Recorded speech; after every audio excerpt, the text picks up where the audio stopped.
చదువు చెప్తే పాపమా? దున్నపోతులాగా తెగపరిచి స్కూళ్ళ మీద పడతారా?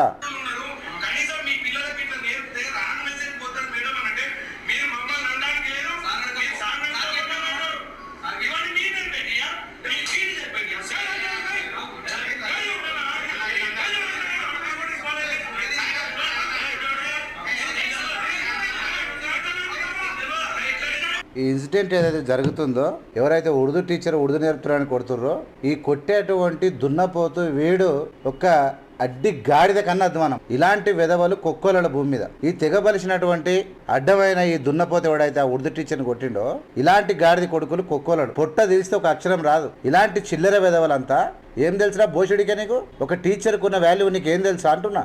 ఉర్దూ లాంగ్వేజ్ భారతదేశంలో అది ఒక భాష, అది కూడా ఒక సెకండ్ లాంగ్వేజ్ కింద ఉంది. రెండవది 24 దేశాల్లో ఉర్దూ లాంగ్వేజ్ను ఉర్దూ ఒక ప్రధాన భాషగా పెట్టుకున్నారు. ఆ ఉర్దూ చలమని అవుతా ఉన్నది. నీకు భాష మీద అంత చిన్న చూపు ఏమొచ్చిందో యూజ్లెస్ ఫెలో.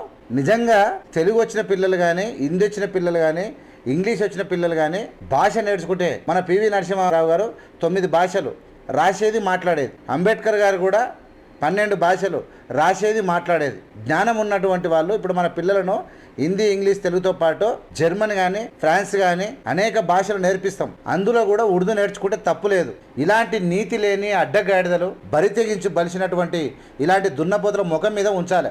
ఉర్దూ నేర్చుకున్నంత మాత్రాన మతం మారినట్టు కాదురా వెధవ.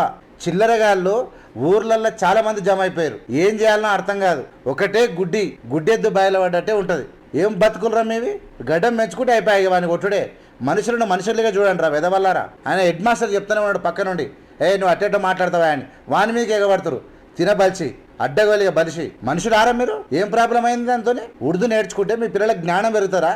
Useless fellow. ప్రతి ఒక్కటి మతాలను పాఠశాలకు రుద్దుతారు, భాషలను పాఠశాలకు రుద్దుతారు. ఎవడ్రా మీరంతా?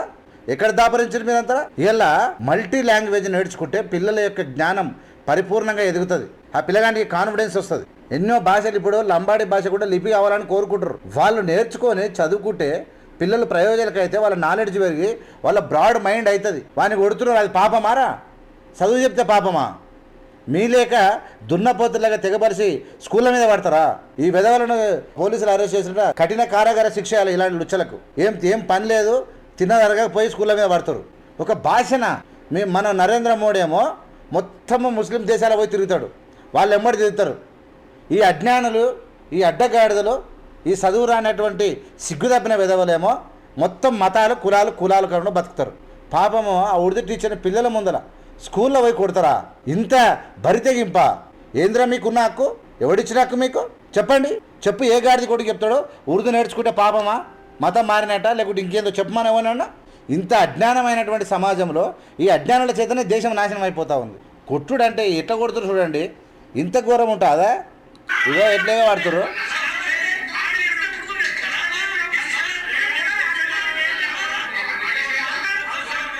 ఆయన హెచ్ఎం మాట్లాడితే ఆ హెచ్ఎం అంటే ఆయన ఇప్పుడు భాష అక్కడ హెడ్ మాస్టర్ నిర్ణయం తీసుకుంటాడు. ఇవాళ తెలుగు ఉంటుంది కొంతమంది, సంస్కృతి తీసుకుంటారు కొంతమంది ఉర్దూ తీసుకుంటారు. భాష తీర్చుకొని ఆ భాష నేర్చుకుంటారు. అలా అది ఇష్టం. అది ఒక ఉపాధ్యాయుడు నేర్పినంత మాత్రం అది పాపం కాదు, అది మంత్రం కాదు, అది చదువు. సిగ్గు తెచ్చుకొని నిజంగా సిగ్గుతో తలదించుకుంటుంది ప్రపంచం అంతా. ఇలాంటి వ్యవస్థలు మనం బతుకున్నామని మనుషుల్లాగా బతకండిరా. ఒకరి మీద విషయం మీద ఒక భాష మీద దాని మీద ఉర్దూ నేర్పితే తప్పేంది అంటున్నా. What is wrong if you learn multiple languages? ఇంత బరి తెగిస్తున్నారేది నాకేం అర్థమవుతలేదు. చూస్తూనే ఉండండి ఏవిఎం మీడియా. లైక్ చేసి, షేర్ చేసి, సబ్స్క్రైబ్ ప్రజలకు పంపండి. ఇలాంటి దుర్మార్గాలను మనం ఖచ్చితంగా చీల్చి చెండాలి. ఇది మన బాధ్యత.